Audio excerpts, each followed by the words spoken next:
had an aesthetics clinic back in 2018 and I struggled to run the business side of the business because you do your training and you think, brilliant, I'm trained. You leave that day course or 2-day course or week course and you're so excited to get doing the treatments that you actually forget all about the business side of aesthetics and how difficult it is.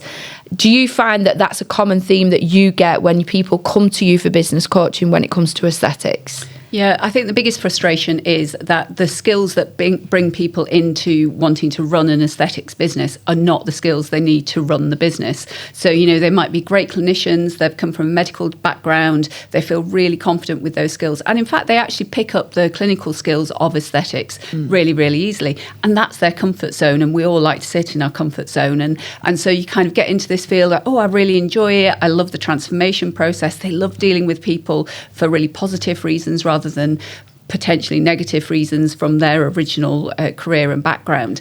And they think that that's what will help them achieve a profitable business. Yeah. And, I wish that was the case, but it isn't the case.